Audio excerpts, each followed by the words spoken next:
નમસ્કાર વિદ્યાર્થી મિત્રો, શ્રી સત્યપ્રકાશ વિદ્યાપીઠમાં આપનું હાર્દિક સ્વાગત છે. ધોરણ 9 વિષય ઇંગ્લિશ, યુનિટ 1 ચિત્તાષ્ટીય. કે લાસ્ટ લેક્ચર એટલે કે બીજા લેક્ચરની અંદર આપણે એક સ્ટોરી જોઈ હતી. એની અંદર ઈડી નામનો શિકારી હોય છે, બચ્ચાને ચોરી જાય છે અને એક વૃદ્ધ માણસ ક્ષણનો બચ્ચાને છોડાવે છે અને ચિત્તાને એટલે તેની માતાને સોંપી દે છે. ત્યારબાદ જોઈએ નેક્સ્ટ એની અંદર આપણે ચિત્તા વિશે થોડી ઘણી બેઝિક નોલેજ જોવાની છે.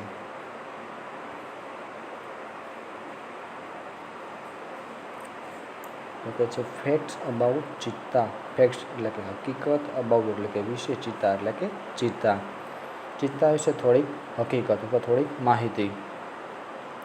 પહેલાં કહે છે તો કે હાઇટ.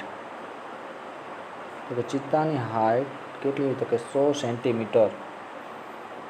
નેક્સ્ટ તો કે વેઇટ 65 kg. ચિત્તાનું વજન 65 કિલોગ્રામ જેટલું હોય છે. Weight at birth. બર્થ એટલે કે જન્મ. જન્મ સમયે ચિત્તાનું વજન લગભગ 300 ગ્રામ જેટલું હોય છે. Age of maturity 2 years. Maturity એટલે કે પુખ્ત વયની ઉંમર. ઓકે, કેટલા વર્ષે ચિત્તો પુખ્ત થઈ જાય છે? તો કે 2 years એટલે કે 2 વર્ષે. તો જોઈએ આઈડેન્ટિફિકેશન એટલે કે ઓળખાણ અથવા ઓળખ. કઈ રીતે ચિત્તાને ઓળખી શકાય? તો cheetah has a lighter body. Lighter એટલે કે હલકું. તો કે ચિત્તાનું શરીર હલકું હોય છે. એન્ડ એટલે કે અને its legs are longer than the leopards. અને તેના પગ દીપડા કરતાં લાંબા હોય છે. લોંગર એટલે કે લાંબા. It has isolated black spots whereas the leopard has clusters of spot. Isolated એટલે કે છૂટા છવાયા, બ્લેક સ્પોટ એટલે કે કાળા ડાઘ. કે ચિત્તાને છૂટા છવાયા કાળા ડાઘ હોય છે, જ્યારે દીપડાને ડાઘના ઝુમખા હોય છે. ક્લસ્ટર્સ એટલે કે ઝુમખું, સ્પોટ એટલે કે ડાઘ. જે આગળ આવી ગયા આપણે. નેક્સ્ટ હેબિટેટ એટલે કે તેનું નિવાસસ્થાન એટલે કે એનું રહેઠાણ. તો ચિત્તાઓ એનું રહેઠાણ શું છે? તો કે આપણે જોઈએ cheetahs usually live in open forest. Open forest એટલે કે ખુલ્લું જંગલ. યુઝ્યુઅલી એટલે કે સામાન્ય રીતે. લીવ એટલે કે રહેવું. કે ચિત્તા છે સામાન્ય રીતે ખુલ્લા જંગલમાં રહે છે અથવા ખુલ્લા જંગલમાં જોવા મળે છે. પ્રેઝન્ટલી એટલે કે હાલના સમયમાં. They are found. ફાઉન્ડ એટલે કે મળવું. ફાઉન્ડનો ગુજરાતી અર્થ એવો થાય કે શોધવું, પણ અહીંયા થશે મળવું. મેન્ડી એટલે કે મુખ્યત્વે. ઇન આફ્રિકા એટલે આફ્રિકામાં. હાલના સમયમાં મુખ્યત્વે ચિત્તા આફ્રિકામાં જોવા મળે છે. We had lot of ચિત્તાસ in India. આપણી ભારતમાં પણ ઘણા બધા ચિત્તાઓ હતા. બટ એટલે કે પણ the last one was shot by hunters around 1955. પછી છેલ્લો ચિત્તો હતો એ શિકારીઓ દ્વારા 1950માં શિકાર કરવામાં આવ્યો. હવે જોઈએ હેબિટ્સ એટલે કે તેની આદતો. It is the fastest animal on earth. Fastest એટલે કે ઝડપી, એનિમલ એટલે કે પ્રાણી, અર્થ એટલે કે પૃથ્વી. પણ અહીંયા પૃથ્વીને આપણે ધરતી લઈશું અથવા જમીન. કે ચિત્તો છે ધરતી પરનું ઝડપી પ્રાણી છે. Its top speed can be around 100 km/h. જોઈએ કે ચિત્તાની વધુમાં વધુ ઝડપ કેટલી હોય? તો કે 100 કિલોમીટર પ્રતિ કલાકની એની વધારેમાં વધારે ઝડપ છે. But it can maintain this speed only for a few short distance.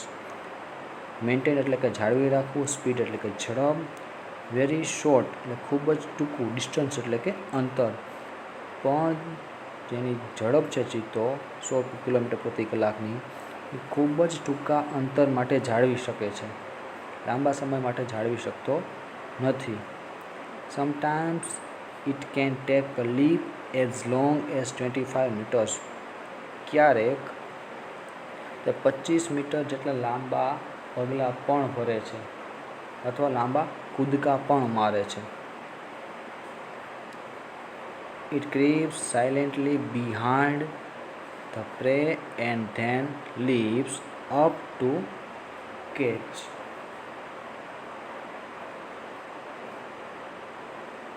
શિકારની પાછળ તે ચૂપચાપ સરકે છે અને પછી તેને પકડવા છલાંગ મારે છે. It does not preserve its prey. તે તેનો શિકાર સાચવી રાખતો નથી. નેક્સ્ટ, તો પેલા 3 પેરેગ્રાફ રિવાઇઝ કરી લઈએ. The cheetah has a lighter body and its legs are longer than the leopard's. The cheetah has a lighter body. Lighter એટલે કે હલકું. તો કે ચિત્તાનું શરીર હલકું હોય છે. And its legs are longer than the leopard's. અને તેના પગ દીપડા કરતાં લાંબા હોય છે. It has isolated black spots whereas the leopard has cluster of spots. Isolated એટલે કે છૂટા છવાયા. તો કે દીપડાને છૂટા છવાયા કાળા ડાઘા હોય છે, જ્યારે ક્લસ્ટર્સ એટલે કે ઝુમખું અથવા ઝુમખા, દીપડાને ઝુમખામાં કાળા ડાઘા હોય છે. નેક્સ્ટ પેરેગ્રાફ, હેબિટેટ એટલે કે એનું રહેઠાણ અથવા નિવાસસ્થાન. Cheetahs usually live in open forest. Usually એટલે કે સામાન્ય રીતે, લીવ એટલે કે રહેવું, ઓપન ફોરેસ્ટ એટલે કે ખુલ્લા જંગલમાં.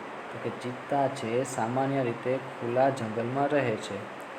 Presently they are found mainly in Africa. Presently એટલે કે હાલના સમયમાં, ફાઉન્ડ એટલે કે મળવું, મેઇનલી એટલે કે મુખ્યત્વે, ઇન આફ્રિકા એટલે આફ્રિકામાં. હાલના સમયમાં ચિત્તા મુખ્યત્વે આફ્રિકામાં જોવા મળે છે. We had lot of cheetah in India. Lots of એટલે કે ઘણા બધા, ચિત્તા એટલે કે ચિત્તા, હેડ એટલે કે હતા. તો કે ભારતમાં આપણી પાસે ઘણા બધા ચિત્તાઓ હતા. બટ એટલે કે પણ the last one was shot by hunters around 1955. Around એટલે કે આજુબાજુ, શોટ એટલે કે શિકાર કરવો, હન્ટર એટલે કે શિકારીઓ. તો કે જે છેલ્લો ચિત્તો હતો લગભગ 1950ની આજુબાજુમાં શિકારીઓએ તેનો શિકાર કરી લીધો. હેબિટ્સ એટલે કે તેની આદતો. It is the fastest animal on earth. તે પૃથ્વી પરનું ઝડપી પ્રાણી છે. Its top speed can be around 100 કિમી/અવર. ટોપ સ્પીડ એટલે કે એની સૌથી વધારે ઝડપ, અરાઉન્ડ એટલે કે આજુબાજુ, પર અવર એટલે પ્રતિ કલાક. તો તેની વધુમાં વધુ ઝડપ 100 કિલોમીટર પ્રતિ કલાકની છે. But it can maintain the speed only for a few short distance. Short distance એટલે કે ટૂંકું અંતર, મેન્ટેન એટલે કે જાળવી રાખવું. પણ તે તેની ઝડપ ખૂબ જ ટૂંકા અંતર માટે જાળવી રાખે છે. Sometime it can take a leap as long as 25 metres. Sometimes એટલે ક્યારેક, ટેક એટલે લેવું, લીપ એટલે ડગલા અથવા કૂદકા, લોંગ એટલે કે લાંબા, 25 મીટર એટલે કે 25 મીટર. ક્યારેક તે 25 મીટર જેટલા લાંબા કૂદકા મારે છે અથવા લાંબા ડગલા ભરે છે. It creeps silently behind the prey and the leaps up to catch it. કે તે શિકારની પાછળ ચૂપચાપ સરકે છે અને પછી તેને પકડવા છલાંગ મારે છે. It does not preserve its prey. તે તેનો શિકાર સાચવી રાખતો નથી. સ્પેલિંગ નોટ ડાઉન કરજો આઈડેન્ટિફિકેશન પેરેગ્રાફનું. ISO LATED. ISO LATED. Isolated એટલે છૂટું છવાયું.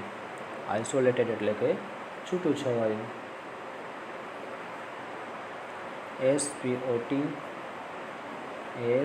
SPOT સ્પોટ એટલે કે ડાઘ. SPOT સ્પોટ એટલે કે ડાઘ. Next CLUSTER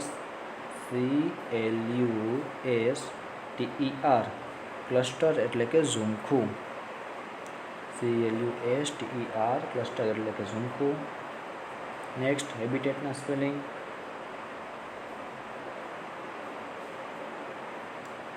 HABITAT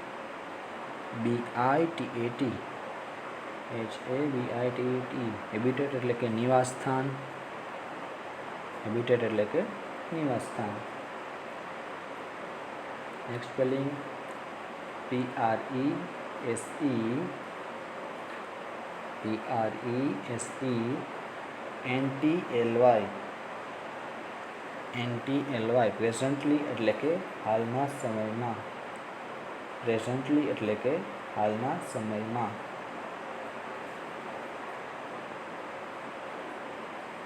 next paragraph. Habit spelling HABIT habit એટલે કે ટેવ અથવા આદત.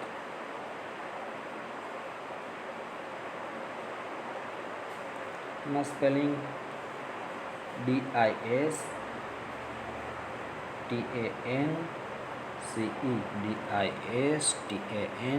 ડિસ્ટન્સ એટલે કે અંતર. નેક્સ્ટ સ્પેલિંગ CREEP ક્રીપ એટલે કે સરકવું. CREEP ક્રીપ એટલે કે સરકવું. નેક્સ્ટ PREY પ્રે એટલે કે શિકાર. PREY પ્રે એટલે કે શિકાર. Next spelling PRESERVE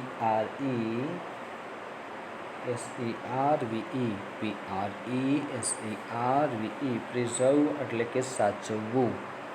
PRESERVE preserve એટલે કે સાચવવું. નેક્સ્ટ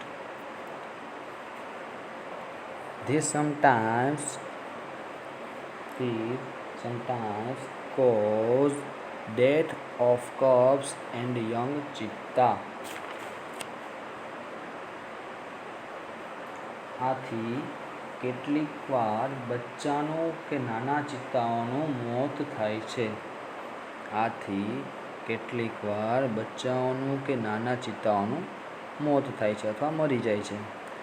It is a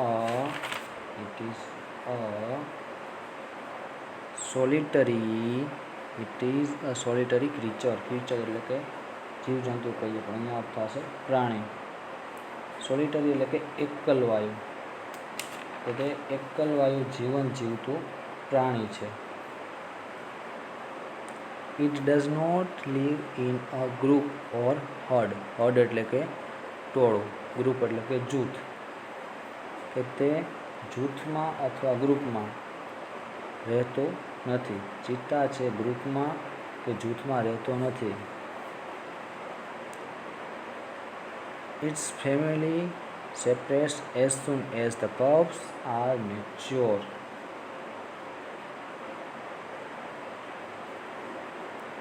સેપરેટ્સ એટલે કે અલગ થઈ જવું, વિખૂટું પડી જવું. મેચ્યોર એટલે કે પુખ્ત થઈ જવું. કે તેનો પરિવાર છે જ્યારે બચ્ચાઓ પુખ્ત થઈ જાય ત્યારે છૂટો પડી જાય છે, અથવા તો બચ્ચા પુખ્ત થતાં જ કુટુંબ વિખેરાઈ જાય છે. જ્યારે બચ્ચા મોટા થઈ જાય ત્યારે બધા જ પોતપોતાની રીતે અલગ અલગ થઈ જાય છે. હવે જોઈએ ડાયટ. ડાયટ એટલે કે ખોરાક. Medium size bucks its main food. Buck એટલે કે કાળિયાર. મીડિયમ સાઇઝ એટલે કે મધ્યમ સાઇઝના. તો કે નાના મધ્યમ સાઇઝના જે કાળિયાર હોય છે એનો મુખ્ય ખોરાક છે. It also catches hares and large birds. Hares એટલે કે સસલા. તેઓ સસલા અને મોટા પક્ષીઓનો પણ શિકાર કરે છે, કે મોટા પક્ષીઓ પણ ખાય છે. હવે કબ્સ એટલે કે બચ્ચાઓ. તો female gives birth to 2 to 4 cubs at a time. તો કે જે માદા હોય છે એક સાથે 2 થી 4 બચ્ચાને જન્મ આપે છે. They are very beautiful with long silver grey fur. તેઓ તેની લાંબી રૂપેરી રૂવાટીઓથી બહુ સુંદર લાગે છે. ફર એટલે કે રૂવાટી. The mother calls them by giving a high-pitched whistle like a bird. તો કે માદા ચિત્તા હોય છે, મમ્મી હોય છે બચ્ચાઓને પક્ષીની જેમ મોટી સીટી વગાડીને બોલાવે છે.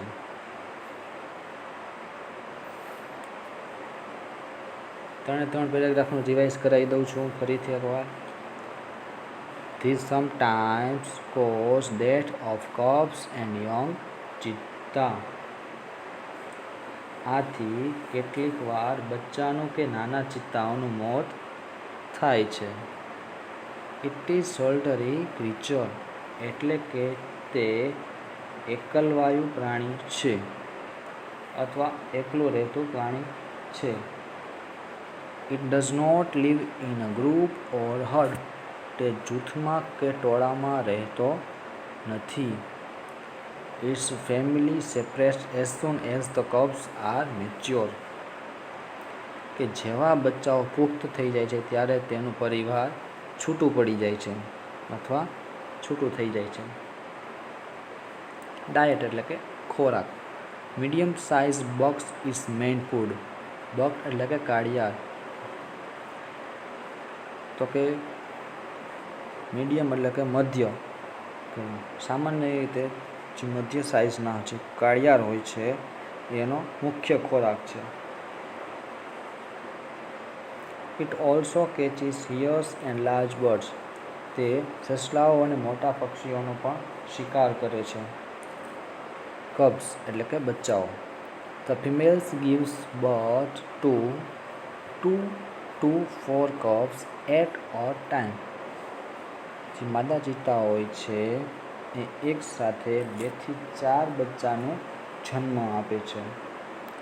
They are very beautiful with long silver grey fur. લાંબી રૂપેરી રૂવાટીઓથી બચ્ચા ખૂબ જ સુંદર લાગે છે.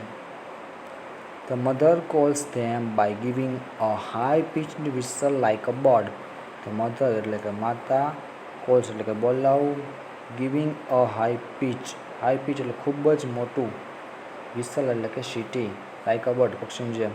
તો માદા ચિત્તા હોય છે એ પક્ષીની જેમ તીવ્ર સિસોટી વગાડીને બચ્ચાને બોલાવે છે. સ્પેલિંગ નોટ ડાઉન કરજો ફર્સ્ટ પેરેગ્રાફના.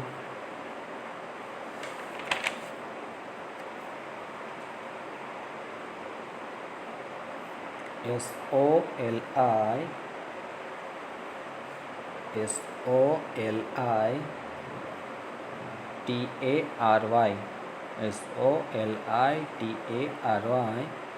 સોલેટરી એટલે કે એકલવાયુ.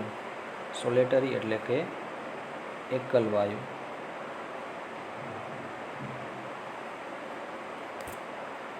Next SEPARATE.